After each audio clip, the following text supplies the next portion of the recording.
Hello everybody. Today I am going to build the Plasmancer. I believe in an earlier video I stated I was going to try to do the War of the Worlds looking, what is that? Let me pull up the instructions. The Canoptech Reanimator, but it's been a really long day and I'm just going to do something short. So Plasmancer it is, trying to keep the alternating Necron and Imperial kind of scheme going. This guy's on a 32. He comes on the big fancy Necron sprue like the Judicar, or as it was pointed out, might be pronounced Judiciar, like judiciary.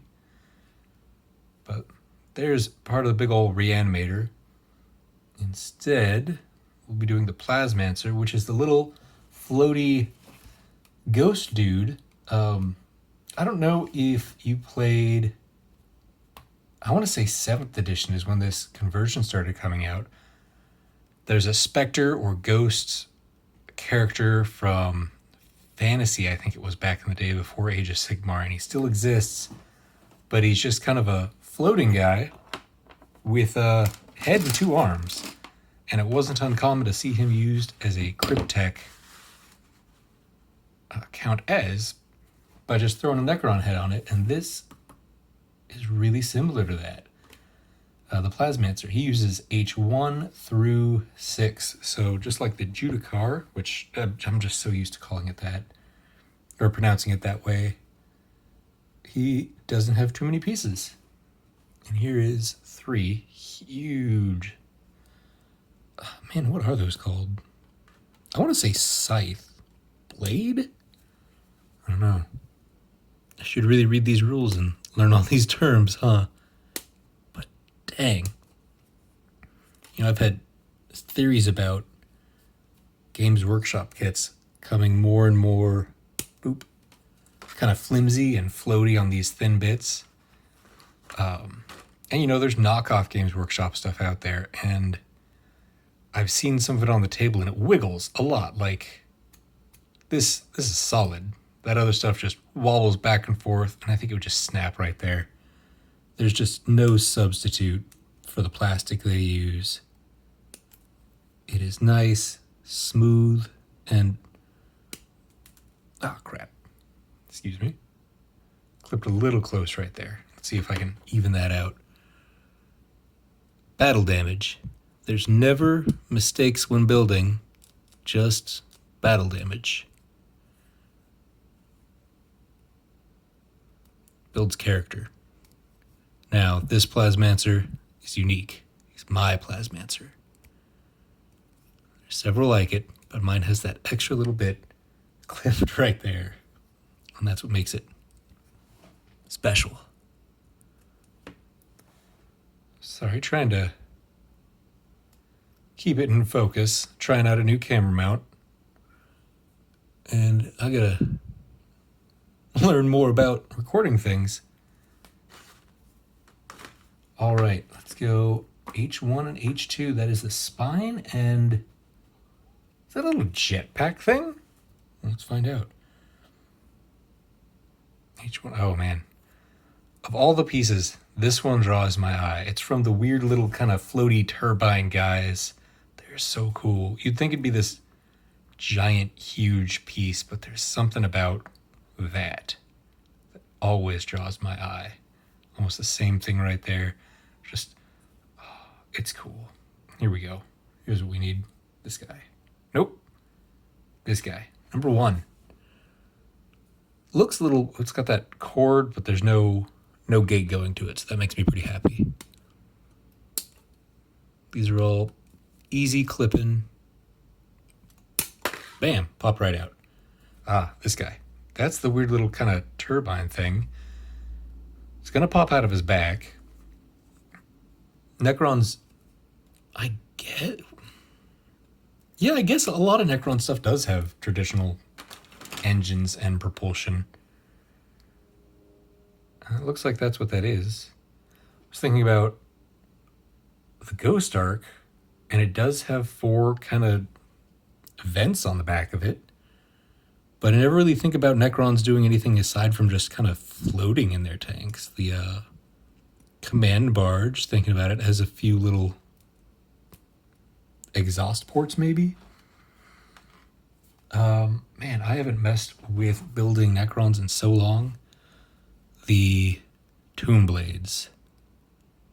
I don't recall them having, any sort of exhaust or anything that would imply they're propulsion based instead of like anti-gravity crazy caged god tech that Necrons use.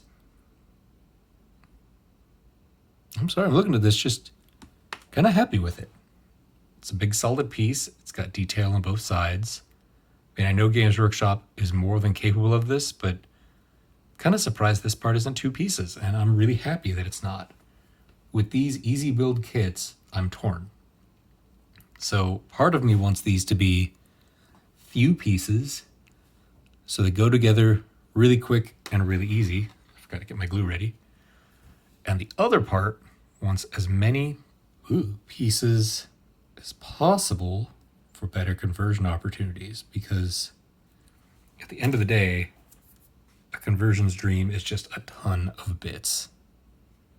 No instructions, just give me bits, give me glue, and give me an X-Acto knife. Maybe a little baby hobby saw. I wonder if I have mine nearby. Yeah, check this guy out. Oh, I got dry glue. I'm getting distracted. Is that just pop? Put. All right, so when I get really fancy with converting, I've got this X-Acto knife saw. It's great. You got to be really gentle because it's very flimsy. And because it's so thin, it doesn't really fit into your traditional X-Acto holder. So what I did is I just kind of dried some glue on both sides. And it's the best. If you convert, I highly suggest finding some of these on eBay or Amazon. I haven't found any stores that sell them. Mine came in just a little Ziploc bag. Because it's so flimsy, you gotta be gentle, but just kind of gently cutting against things. It's a very slow process. I've never done it against an edge like that. Oh, this is a terrible example. Well, concentration and everything. You can cut a Space Marine arm at the wrist, rotate the hand, glue it back on. If you want to get really fancy, cut it at the wrist, pin vise it, then you can have it rotate, and then you glue it so it's exactly where you want it to be. All right, 1 piece, 2 piece, red piece, blue piece. Okay, so this part is just gonna pop right in here. Now I'm falling back into that I need to dry fit it thought, but the past 2 times I've dry fit, I think I mentioned this in previous videos, it keeps it snug and holds it in place, and then I worry it'll pop out at the worst possible moment. But I also worry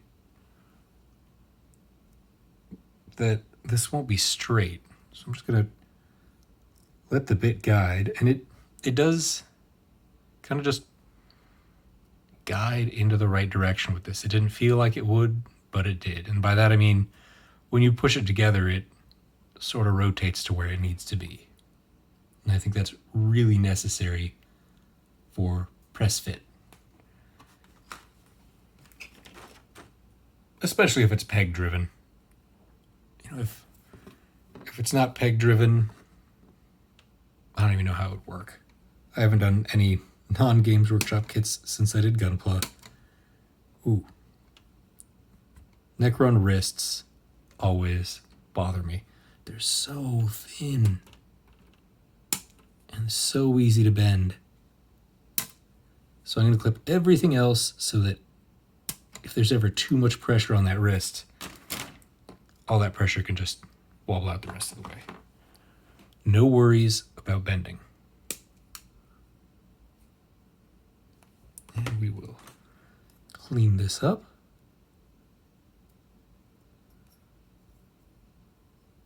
I like this. It was only the Overlords that had these cape things, right?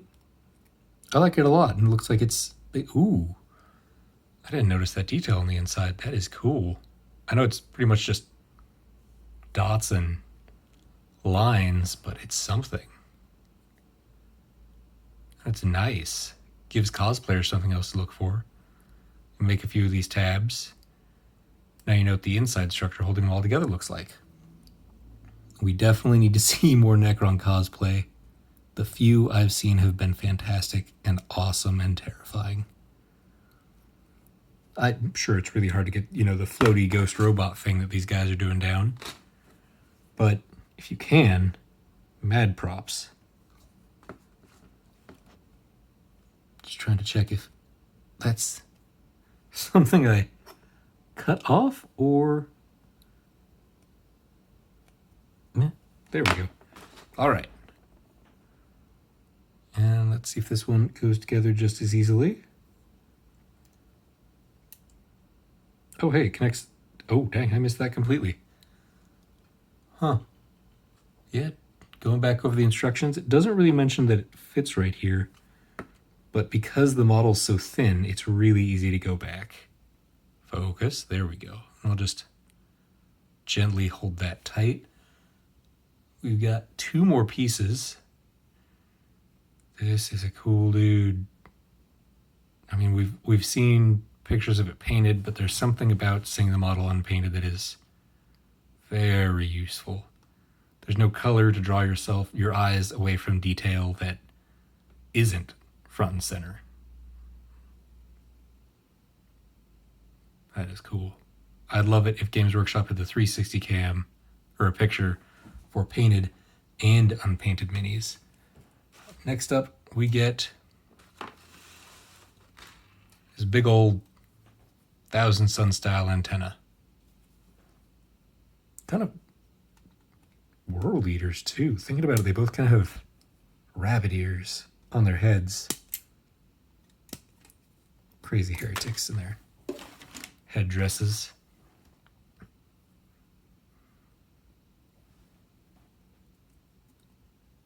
All right. So, are there any suggestions on what you would like to see built next? Looks like a little mold line up here. I'm going to try to keep alternating Primaris and Necron. I'm sure we might hit a point where there's just no more Primaris left and no more Necrons. On the Primaris side, I believe I have the Blade Guard Ancient. Probably the last character I haven't done. So he's going to be my pick, but if anyone suggests, I'll do a bike. I've got the Assault Intercessors. Where's this go? Oh, hey, it's got a little tiny peg down there too. Let me hit that for alignment. Oh, and those dang little neck spots. This time I won't get it wrong.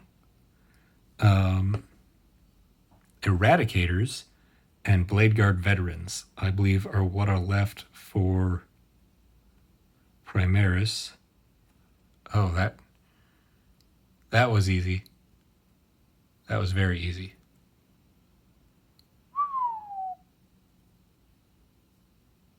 Oh, did I bend his finger?